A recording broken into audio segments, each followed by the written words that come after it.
Got to give the people what they want. Bass, I'm back. I'm going to talk about modeling quadratic equations from data using GEMA tables. Write this table down. This is what we did in class today. You are going to recreate what we did, but now I'm just going to give you some specific guidance on it. This should be a quick video. We're just going to do 2 of these, and this is what you're mainly going to do for a chunk of the day on next class, which I believe is Friday. Okay, so I'm looking at this table, and I'm saying, okay, I need to make the equation for this table. I know what the equations generally look like, but I need to find a vertex. Looking at this table, I can see right here is my vertex, because I start to see this symmetry that's happening around it, where they're mirroring. Now notice they don't mirror right here, but also notice that this skipped from -4 to -6. If -5 was here, I'm guessing this spot would have also been a 4, so that it mirrored. And anyway, not gonna get farther into that, but I can see this mirroring starting to happen right here, so it's a good guess that this is the vertex.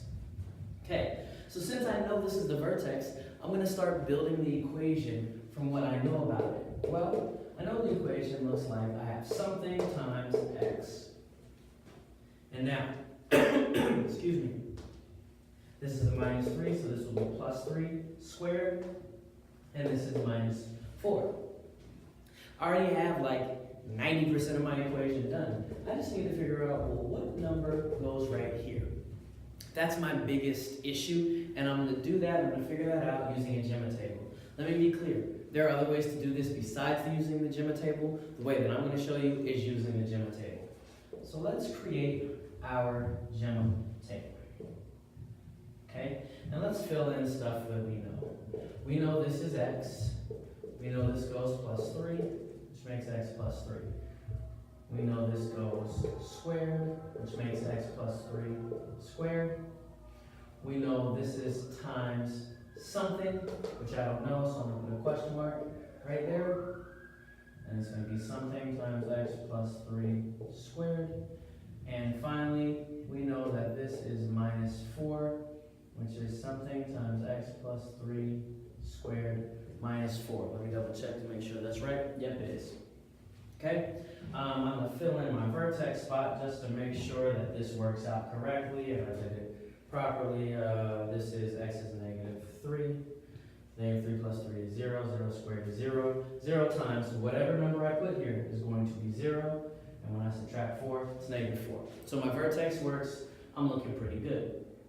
Now I'm just going to pick any other point that I want. I'm going to pick -1. All right, -3. Actually, I'm going to pick -2 since it's the next one in line. All right? So I'm going to go -2. Now I'm going to fill out everything that I can fill out. -2 plus 3 is 1. 1 squared is 1. 1 times something I don't know, I can't do it. But I also know that when x is -2, y is -2. So I can fill this in. But I can also go backwards. If this said -4, going backwards, this is +4. Well, -2 plus 4 is 2. Now I should get to a point where I can figure out this next step. 1 times some number equals 2. I wonder. I think that number might be a 2. I think that number might be a 2. 1 times 2 is 2. 2 minus 4 is -2. So I have this idea that this number should be a 2. But now I want to just check it one more time with something else to make sure it works. So let me pick another one of these. I'll put in -6. -6 plus 3 is -3. -3 squared is 9. 9 times 2 is 18. 18 minus 4 is 14. -6, 14. I am convinced this is the equation that I just modeled from data. Cool. We are going to do one more of these, and I'm actually going to not make you watch me write this down. So I'll be right back. All right, my good people, here it is, example number 2. So let's do example number 2. This is the last one. We should stay under 10 minutes, I know. You should be happy. All right, copy this bad boy down. Cool, you did that. We're gonna try to model this. So again, the first thing I wanna do is I wanna figure out, I know vertex form, where's my vertex? Hopefully you're like, oh, I can see where the vertex is. Where is it? Right here. Vertex. Because I can see this symmetry. It's at 10, then it goes 9.9, 9.6. Vertex right there, nice and pretty, right in the middle. So, as soon as I know the vertex, I know most of my equation. So I know y equals something times x plus 5, because that's the vertex point, plus 10. This should be pretty easy. Okay? Negative something plus 5 plus 10. And now I just got to figure out what else goes around this. So I'm going to use Gemma to help me. So I'm going to create my Gemma table here. I'm going to build everything I know, use the information that I have. I have x, I have plus 5, which gives me x plus 5. I have to square it, which gives me x plus 5 squared. What do I have to do? I have to multiply it by something that I don't know. And I finally have to add 10. Sorry. X plus 5 squared times something. And then something x plus 5 squared plus 10. So I built my Gemma table, which you all are really good at doing. I like to start with my vertex, so I'll go ahead and go here and put in this negative 5.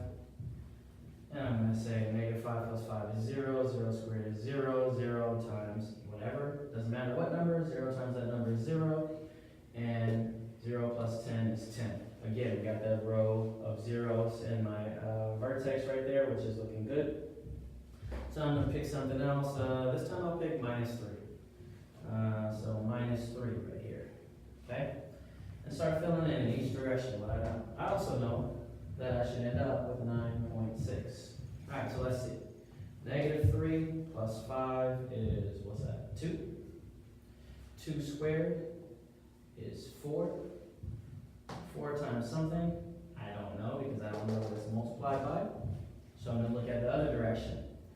Again, this was going plus 10, so backwards that means it goes minus 10. 9.6 minus 10 is negative 0.4. So I'm here. So now I'm basically to this point where I have the question, 4 times something equals negative 0.4. I basically have 4 times x, something I don't know, equals negative 0.4. Solve that equation. Divide by 4, divide by 4. X equals negative 0.1, I believe. Yep. Alright, so I now believe that this is negative 0.1. This is negative 0.1.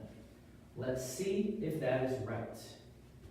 And I'm going to use, I'll use negative 7 this time. Here's negative 7. Negative 7 plus 5 is negative 2. Negative 2 squared is 4. 4 times negative 0.1, hey look, we're in the same spot. 4 times negative 0.1 is negative 0.4. And negative 0.4 plus 10 should be 9.6. And negative 7 was supposed to get me 9.6. So this ultimately is negative 0.1 times this. Okay? I just modeled from this information using vertex form. That's what you're going to have to do on Friday. Alright, and that's it. That's all I got. This is a quick one. Hopefully it was less than 10 minutes or really close to 10 minutes. And there's a note up here on the board. It says, "Hi, Mr. Bass. This is Brandon Diaz. Can me and Alan get a shout out?" Heck yes, you can get a shout out, Brandon Diaz and Alan. So, Brandon, Alan, in TT, T-Tillis, T-Tizzle's class, y'all get the shout out. All the students out there, you know, if you see Mr. Tillis, he likes it when I call him T-Tizzle. You might want to think about it. All right, I'm out.